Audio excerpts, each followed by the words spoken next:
Alright, so this is the companion video to my Samsung Galaxy S4 just the glass screen replacement video. In this one I'm going to show you how to use the Loca glue to fix your phone in a more permanent way. I still like to use a little bit of the double-sided tape to help keep the glue on top of the LCD instead of having it bleed into the home button and the earpiece. So now that I have the tape on there, I'm going to go ahead and use some denatured alcohol to get rid of any fingerprints and dust and excess glue that's still on the screen. And then here's the Loca glue. This is a UV activated optical adhesive. For such a scientific name, it is pretty inexpensive and easy to use. The best way I can explain how to apply the glue is to mentally divide the phone into 4 separate parts. The bottom segment will be the legs. You're going to gently squeeze the glue out into legs. The middle 2 segments will be the body. Just go straight up the phone. And then the top segment, the top fourth of the phone, will be the arms, spread out towards the corners. And then you're going to come back and just do a little line across the center. This is more than enough glue. You could actually even get away with doing a little bit less than this.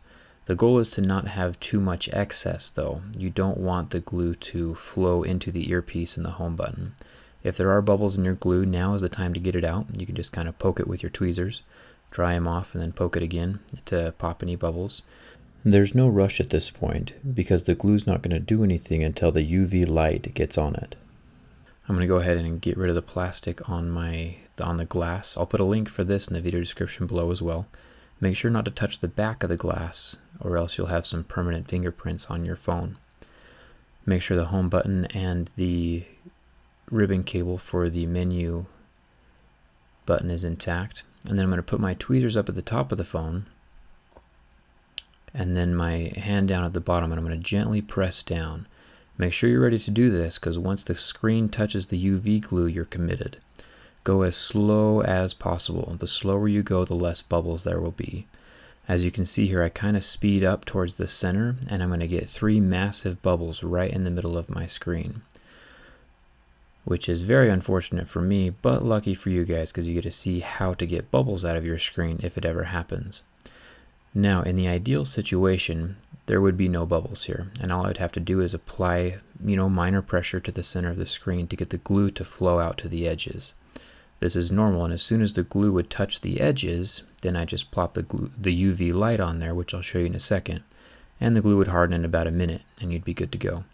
But since there are some bubbles in the center, I have 2 options. One is to leave them, not a big deal. You can't really see the bubbles when the screen is on anyway. Or 2, I can massage the bubbles out onto the sides and get rid of them that way. So as I press down on the screen, the bubbles kind of run away from my finger, but you can also see on the sides of the phone that the UV glue is kind of leaking. Out of the sides of the phone is not that big of a deal. You just want to make sure that the UV glue isn't getting into the earpiece or the front-facing camera slot because it'll make all of your pictures blurry and foggy. Remember that any glue that is not touched by the UV light will remain liquid. So any of the glue that is underneath the black portion of the screen will still bleed out later on. Anyway, now that I have the bubbles out of the phone, I'm going to go ahead and start it with the UV light. I'm keeping a little bit of pressure on the screen just so that bubbles don't start to seep in from the sides. It'll take about 20 or 30 seconds for the glue to become tacky enough that it'll hold the screen in place. Once it's tacky enough, I can set the light directly down on top of the phone and give it about another 2 or 3 minutes while the glue completely cures. To get rid of the excess glue on the outside of the screen, I find that it's easier to start with a dry paper towel instead of using the alcohol. Once the glue is off with the dry paper towel, then you can use the alcohol after that. You can see that I have a little bit of glue seeping through the home button here. Once I get that glue just pressed out, it'll work just fine. The glue does not affect how the phone works at all. Here's the UV light just kind of sealing up anything else that would have leaked through on the back. And that's it. Now you have a completely working phone. the optical adhesive does turn out very well. It's just like new. Thanks for watching. If you have any questions, be sure to leave them in the comments. Don't forget to like this video if it helped you, and don't forget to subscribe.